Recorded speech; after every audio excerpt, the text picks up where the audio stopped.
Bismillahirrahmanirrahim. Assalamualaikum warahmatullahi wabarakatuh. Kami dari kumpulan 2 akan membentangkan tentang kontrak jual beli salam, kontrak jual beli istisna, kontrak jual beli wafa, kontrak jual beli inah, kontrak jual beli mata wang dan kontrak jual beli istijrar. Nama saya Ahmad Iqbal bin Zulkarnain, nombor metrik I20104633. Saya akan membentangkan tentang kontrak jual beli salam ataupun buy al-salam. Kita pergi pada definisi. Menurut bahasa Arab, as-salam adalah as-salaf, iaitu mendahulukan. Menurut istilah syarak, jual beli sesuatu yang dinyatakan sifat-sifatnya sahaja dengan lafaz salam atau salaf. Jual beli salam adalah satu jenis kontrak beli yang dibenarkan. Rukun dan syarat jual beli salam. Semuanya ada 4. Rukun yang pertama adalah pihak yang mengikat kontrak, iaitu pembeli dan penjual. Pembeli adalah orang yang mendahulukan wangnya untuk mendapatkan barang yang dikehendaki. Penjual pula adalah orang yang menerima wang sebagai bayaran kepada barangan yang akan diberikan. Pembeli dan penjual haruslah berakal, balik dan sukarela. Tidak dikenakan syarat boleh melihat, justru orang buta boleh melakukan jual beli, asalkan orang buta tersebut mestilah berakal, balik dan sukarela. Ketika menerima pula, orang buta boleh mewakilkan kepada sesiapa sahaja bagi memastikan sifat yang dinyatakan itu wujud. Kita pergi kepada rukun yang kedua, iaitu serah kontrak, iaitu penawaran, ijab dan persetujuan, qabul. Contohnya, pemilik modal berkata, saya dahulukan RM1,000 ini untuk mendapat 100 helai baju yang sifat-sifat seperti berikut. Penerima pula berkata, saya setuju. Beza sirah ini dan sirah jual beli biasa adalah syarat tambahan, iaitu sirah mesti menyatakan lafaz salam atau salaf dan tidak sah jika menggunakan lafaz lain. Kontrak ini juga disyaratkan tidak mengandungi sebarang kias syarat. Modal perlu diberikan dalam majlis kontrak. Dengan itu, perpisahan kedua-dua pihak menandakan kontrak tersebut sudah sempurna. Rukun ketiga adalah modal. Yang pertama, jumlah dan modal pembayaran hendaklah dimaklumi oleh kedua-dua pihak.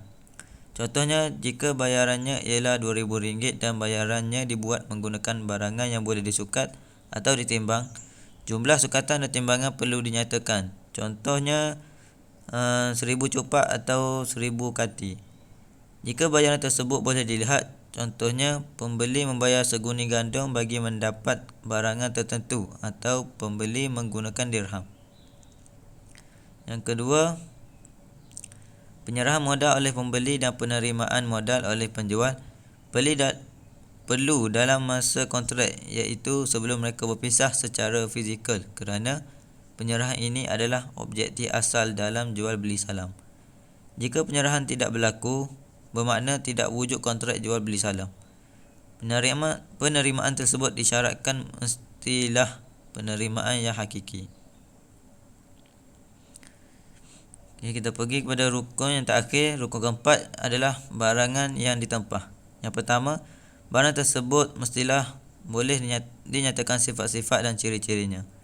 Penyataan sifat-sifat dan ciri-ciri barangan yang ditempah hendaklah mengikut kehendak pembeli sehingga tidak timbul sebarang kekeliruan. Barang lain yang tidak dinyatakan boleh dikiaskan dengan barangan yang lain. Boleh dinyatakan spesifikasinya walaupun tidak 100%.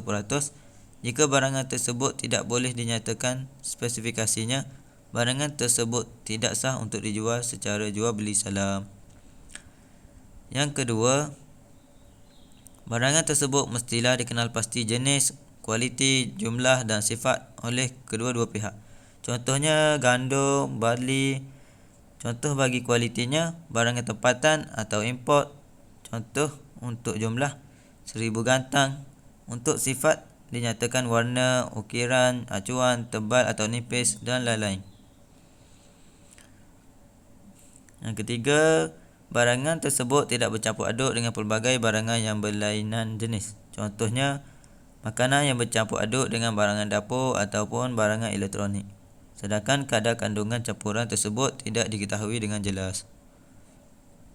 Dan yang keempat, barangan tersebut mestilah diperhutangkan, iaitu barangan dalam tanggungan zimmah yang hanya dinyatakan sifat tanpa merujuk kepada barangan tertentu. Lafaz jual beli salam hendaklah menunjukkan barangan yang dijual adalah dalam bentuk hutang. Contohnya, pembeli berkata, saya bayar secara jual beli salam sebanyak RM1,000 untuk 100 helai pakaian ini, iaitu pakaian yang telah siap dan berada di hadapannya. Jual beli salam ini tidak sah. Saya teruskan kepada pemetaan yang seterusnya. Assalamualaikum warahmatullahi taala wabarakatuh. Nama saya Muhammad Amal bin Zakaria, bernombor metrik I20104393. Di sini saya ingin menerangkan tentang barang-barang yang diterima untuk jual beli salam. Okey, kita pergi ke yang pertama, kita pergi ke hukum dahulu. Hukum jual beli salam bagi Imam Syafi'i adalah harus. Bagi Imam Malik juga harus. Bagi Imam Hanafi harus. Hukumnya juga harus. Kecuali barang yang tidak boleh dipastikan spesifikasi dan kadar timbangan, sukatan atau ukuran atau bilangan. Seterusnya, barang yang boleh dilakukan jual beli salam. Yang pertama, bijirin. Seterusnya, barang yang boleh ditentukan timbangan, sama ada ukuran atau bilangan. Seterusnya, barang yang tidak boleh dilakukan jual beli salam, iaitu binatang, batu permata dan tanah. Okey. Secara umumnya, fuqaha berpendapat harus jual beli salam terhadap barang-barang seperti ini, kerana barang-barang ini boleh ditentukan secara timbangan, ukuran atau bilangan. Ia berasaskan dengan hadis Rasulullah sallallahu alaihi wasallam, sesiapa yang berjual beli salam maka hendaklah diketahui singkatan timbangan dan kadar masa tangguhan penyerahan. Okey, seterusnya kita pergi kepada kisah hukum jual beli salam. Yang pertama, pembeli sabit hak milik barang yang dibeli secara salam daripada si penjual. Okey, di sini bagi pembeli salam, baginya sabit hak milik barang yang dibeli secara salam yang akan diterima kemudian dengan sebab sabitnya hak harga yang diserahkan kepada penjual salam. Harus sabitnya hukum pemilikan ini kerana keperluan manusia. Oleh itu, prinsip rukhsah digunakan untuk akad ini dengan syarat ia perlu memenuhi syarat yang ditetapkan di atas. Bagi pembeli salam pula, apabila didapati barang yang dibeli secara salam ada kecacatan setelah penerimaan dibuat, maka baginya ada dua pilihan, sama ada menerimanya sebagai sedia ada atau memulangkan barang yang cacat. Di sini khiyar aid digunakan. Okey, kita pergi kepada kontrak jual beli salam. Takrif kepada Di sini kita pergi kepada kontrak jual beli istisna. Takrif bagi jual beli istisna ialah akad jual beli terhadap suatu barang yang ditempah. Contohnya tempahan almari, kasut, bangunan. Hukum bagi kontrak jual beli istisna bagi ulama Syafi'i, Maliki dan Hambali mengharuskan jual beli istisna kerana ia telah menjadi uruf dalam masyarakat pada masa kini. Okey, yang terakhir sekali kita pergi kepada syarat-syarat jual beli istisna. Yang pertama, barang yang dijual mesti diterangkan jenisnya supaya barang itu jelas diketahui kedua-dua pihak. Yang kedua, masa penyerahan barang tidak perlu dihakkan. Kalau dihakkan, ia akan bertukar menjadi jual beli salam, kata Abu Hanifah. Yang ketiga, barang yang biasa dijual, contohnya perabot, rumah, kasut dan almari. Yang keempat, iaitu yang terakhir sekali, penyerahan harga tidak diisyaratkan mesti berlaku dalam majlis tersebut. Sekian, terima kasih. Assalamualaikum warahmatullahi wabarakatuh. Nama saya Hilman bin Abdullah, nombor metrik I20104343. Baiklah, saya akan meneruskan pembentangan iaitu syarat-syarat jual beli istisna. Sebagaimana yang sudah kita fahami, iaitu jual beli istisna ini adalah jual beli secara tempahan. Jadi untuk menjadikan akad tempahan ini sah, maka dikenakanlah beberapa syarat. Antara syarat-syarat jual beli istisna yang pertama ialah barang yang ditempah itu hendaklah diterangkan secara terperinci. Maksudnya barang yang hendak kita tempah ataupun hendak kita jual beli itu hendaklah diterangkan jenis dan spesifikasinya supaya maklumat tentang barang tersebut jelas diketahui oleh kedua pihak yang berakad. Yang kedua, syaratnya adalah hendaklah barang yang ditempah ataupun dijual beli itu ialah barang yang biasa dijual dalam kalangan manusia. Contohnya seperti perabot rumah, bangunan, kasut, almari dan sebagainya lah. Maksudnya hendaklah barang yang hendak ditempah itu menjadi perkara yang biasa dilakukan dalam kalangan manusia. Syarat yang ketiga pula iaitu masa penyerahan barang tidak perlu dihadkan. Jikalau dihadkan, ia akan menjadi jual beli salam, tidak menjadi jual beli istisna lagi. Yang ini mengikut pendapat Abu Hanifah. Manakala ada juga ulama iaitu Abu Yusuf mengatakan bahawa boleh untuk menetapkan masa penyerahan barang itu. Yang syarat yang keempat pula iaitu penyerahan harga tidak disyaratkan mesti berlaku dalam majlis akad. Okey, seterusnya kesan jual beli istisna. Kesan jual beli istisna dapat dibahagikan kepada pembeli iaitu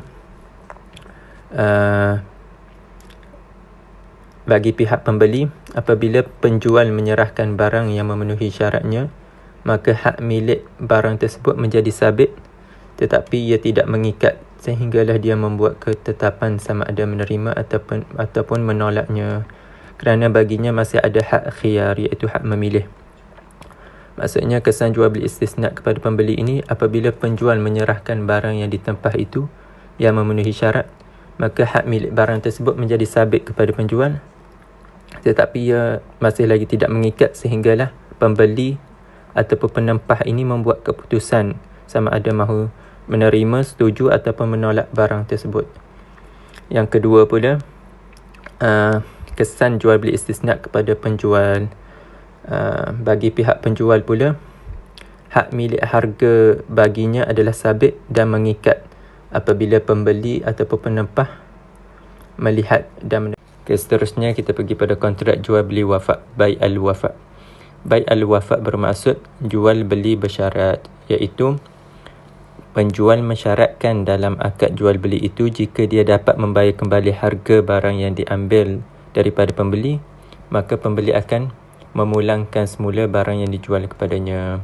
Maksudnya jual beli wafa' ini jual beli yang dilakukan oleh dua pihak yang disertai dengan ikatan syarat.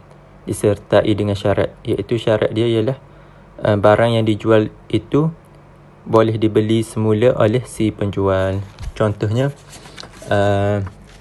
Ahmad menjual rumah. Ahmad ni dia jual rumah dia kepada Abu dengan harga RM80,000 untuk tempoh 2 tahun lah contoh. Jadi setelah 2 tahun, Abu perlu jual semula rumah tersebut kepada Ahmad, kerana terdapat ikatan syarat di dalam jual beli wafa', di mana barang yang dijual itu akan dipulangkan, diberikan semula oleh pembeli kepada penjual. Okey, hukum jual beli wafa' pula.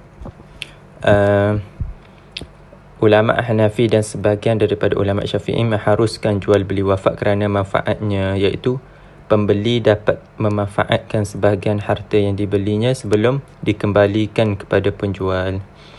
Alasan mereka lagi iaitu jual beli wafa' ini telah menjadi uruf amalan masyarakat. Dan ulama dari mazhab Syafi'i juga ada berpendapat bahawa jual beli wafa' ini sah dan sabit dari sudut syarak dan uruf amalan mengikut pendapat orang yang mengharuskannya. Kerana amalan ini Bismillahirrahmanirrahim. Nama saya Samsir bin Suddin, nomor metrik I20104385. Saya akan menyambung pembentangan sahabat saya, iaitu syarat-syarat jual beli wafa. Fuqaha mengharuskan jual beli wafa dan menetapkan beberapa syarat. Antaranya, yang pertama, pernyataan dalam nas akad dijelaskan bahawa penjual membayar balik harga jualan barang kepada pembeli dan pembeli mesti memulangkan barang yang dipegang kepada penjual. Yang kedua, kedua-dua barang yang menjadi ikatan jual beli, iaitu barang dan harganya tidak rosak. Jika barang itu rosak dan nilainya sama dengan nilai harga yang dibayarnya, maka ia menggugurkan pembayaran balik. Maksudnya di sini, kedua-dua pihak tidak boleh membuat tuntutan apa-apa. Jika barang itu rosak dan nilainya lebih tinggi daripada harganya yang ditetapkan, maka tuntutan yang dapat dibuat hanya kadar lebihan itu. Ini sekiranya barang itu di tangan pembeli. Yang membuat tuntutan ini adalah penjual. Okey, kita tengok pula kesan undang-undang terhadap dua pihak yang berakad. Kita nampak daripada sudut pembeli. Jual beli wafa tidak memberi hak pengurusan yang mutlak terhadap barang kepada pembeli. Oleh sebab itu, ada beberapa sekatan yang dikenakan. Antaranya, barang yang dibeli tidak boleh dijual melainkan kepada pemiliknya yang asal, yakni penjual tadi. Pembeli tidak mendapat hak syufa'ah terhadap barang yang dibelinya. Cukai barang itu dikenakan kepada pemilik asalnya. Dan keempat, jika barangan itu rosak di tangan pembeli, maka kedua-dua pihak tidak boleh membuat apa-apa tuntutan. Yang kelima, hasil yang didapati dari barang itu milik penjual kecuali ia redha diambil oleh pembeli. Yang terakhir, barang itu diserahkan sebagai barang pusaka oleh pembeli kepada keluarga penjual sekiranya penjual itu mati. Okey. Ini adalah sambungannya. Ini daripada sisi penjual pula. Kita tengok pula. Penjual berhak mendapatkan kembali barang yang dijualnya jika telah membayar harganya kepada pembeli. Sama ada penyerahan harga itu mengikut masa yang dipersetujuinya atau pada masa-masa yang lain. Okey. Kita pula. Kontrak jual beli inah, bai al-inah. Definisi. Dari segi bahasa, inah bermaksud hutang.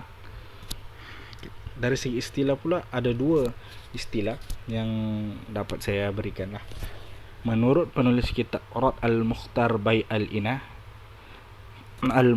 bai al-inah ialah jual beli ke atas sesuatu secara bertangguh bayaran dengan harga yang lebih dan dijual kembali barang itu kepada penghutang dengan harga tunai yang lebih rendah untuk melupuskan hutangnya.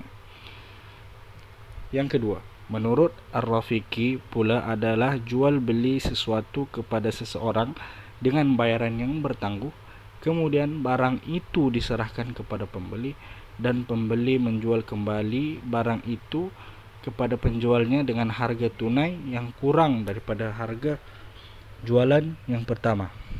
Contohnya, kita ambil contoh A dan B. A menjual sebuah bukunya kepada B dengan harga tunai RM50. Setelah selesai akad jual beli ini, diikuti pula jual beli kedua di mana B menjual balik barang yang dibeli kepada A dengan bayaran bertangguh dengan harga RM70. Jual beli yang sebegini disebut sebagai jual beli inah kerana barang yang telah dijual itu dijual semula kepada pemilik asalnya. Terima kasih dan saya serahkan kepada pembentang seterusnya. Assalamualaikum warahmatullahi wabarakatuh. Nama saya Nik Amrullah, nombor metrik I20104507. Saya akan sambung bahagian kontrak jual beli inah, iaitu kedudukan jual beli inah. Ada fuqaha yang mengatakan jual beli inah tidak sah, iaitu Imam Malik, Imam Hanbal dan Imam Hanafi. Hujahnya ialah riba, sama ada riba fadli iaitu pertambahan harga, atau riba nasiah iaitu pertangguhan bayaran.